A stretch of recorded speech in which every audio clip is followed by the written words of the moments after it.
So they start you on a very low dose, and then they increase your dose. If you say, "Oh, I'm still having cravings," and because they also urine test you, so they know if you're using. So, and they'll keep increasing you and keep increasing you and keep increasing you. And they are also under the impression that people need to be on a 1-year maintenance program for it to do any good. And I don't necessarily think that that's true. I think that there are some people that are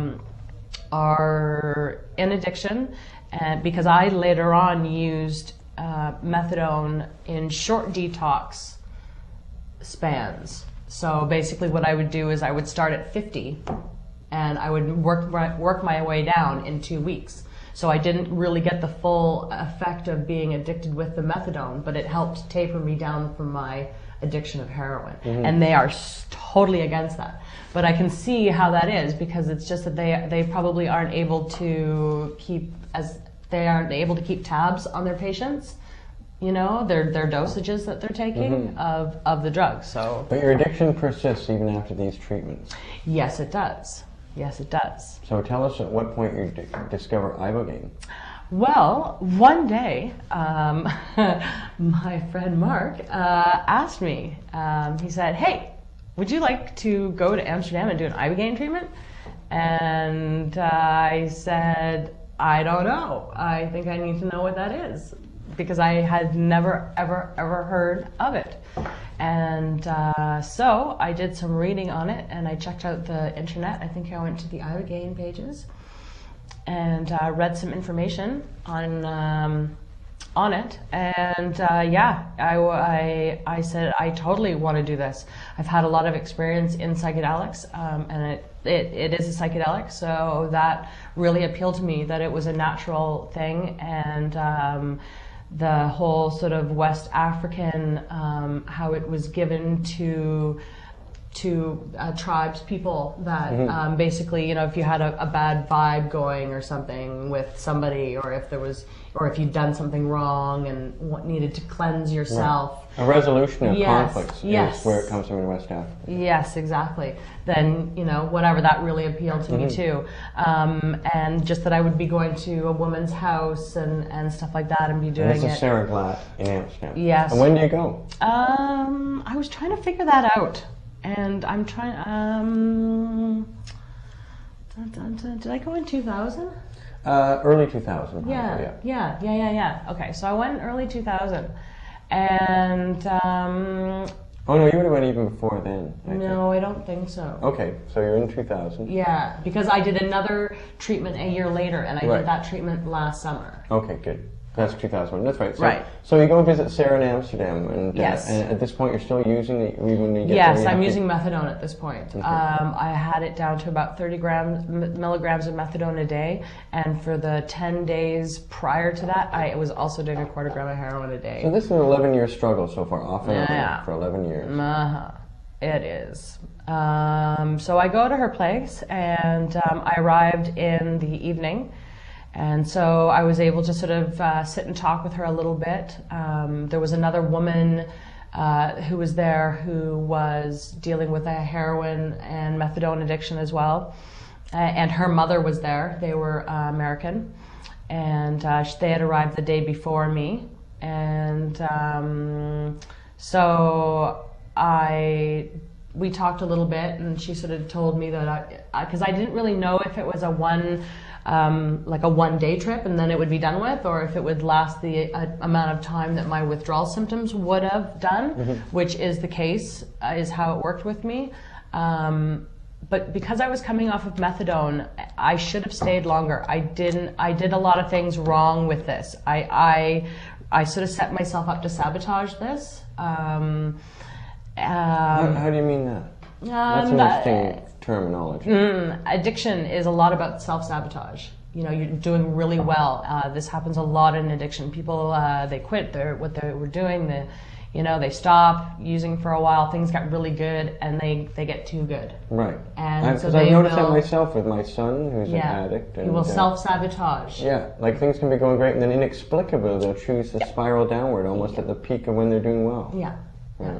What's your mind telling you when that sort of thing happens? What's the explanation in your head for that sort of reaction, behavior? Like why would a person want to sabotage an apparent improvement in their life? Because you're not used to it. It's foreign to you. You're not used to good things happening, and you still have unresolved issues that maybe you're not good enough for this. Like, you still carry the guilt and the shame, and you know, like, yeah. So you're at Sarah's place. What happened? Yeah, I'm at Sarah's place, and so the next morning I wake up and I'm feeling sick, and from the lack of the drug. Yes. The lack of heroin. Yeah. Or methadone. Yeah. My withdrawal symptoms are pretty bad. I've had way worse. I mean, it was not too bad. I did 1 gram. Did I do 1 or 2 grams? I think I did 1 gram of Ibogaine right away. Is that Ibogaine hydrochloride or the Indra extract? Do you know which one you're getting at this point? She gave, you know, the stuff that she has. I don't. Yeah, it's the Indra extract typically. Yeah. Okay. So she uses the whole plant. Right. That's the 15% Ibogaine within the whole bark. Okay. So it would probably be more than 1 gram though. Okay. But ultimately, you're probably getting about 5 grams in total, aren't you? Yes, over the course of the days. Okay, yeah. so explain. So I did the 1 gram, and then I went back and I laid down, and she came in a little while later, and I did another gram, probably an hour and a half later, 2 hours later. And the first real feeling that I remember having of tripping from my Ibogaine was sort of a feeling like I was laying down, and I felt myself just zooming through the cosmos, that my arms were at my side, and I was just I could, you know, like kind of stars were around and just zooming and kind of trailing colored lights behind me, and I felt really great and stuff, and then there was other stuff that I can't really remember, of course, you know, because this lasted for quite a few days. But one of the next really important parts for me was that at one point I could see my head, and there were all these glass tubes sticking out of my head. And inside the glass tubes, there were like cigarettes and drugs and alcohol and TV and garbage and bad junk food and all the bad shit in your brain that's going in. Yeah. Exactly, and bad feelings and all this stuff. And I would feel anxiety in my chest, and I would take like a deep breath in and kind of hold it, and one of the tubes would blow, and all the stuff would come out of it. And this happened until I cleared all the tubes in my head. And it was an incredible feeling that I had of cleansing, and just like I felt very new and stuff. And then at this point too, I was underneath the covers, and I had a hoodie on with a zipper, and I unzipped my hoodie, and I felt like I had unzipped my skin. And I took the hoodie off, and I felt like I had totally shed this old shell skin, and that there I was, this sort of new born person, and starting fresh and learning new things. And so you're being dosed daily? It was like a rebirth. Yes, I'm being dosed a few times each day. Yeah.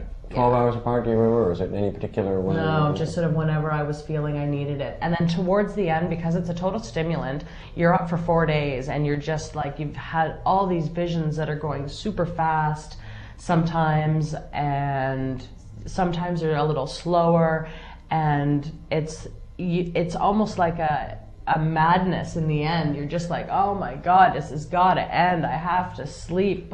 You know, like... So you go. Really I remember what you looked like when you came back 7 days later, and you looked like you'd been beaten up. Your eyes were just sunken. I hadn't slept. Yeah, I didn't slept. That's right. Yeah. And you looked like you'd experienced a revelatory experience, because you looked like you were drained. Totally.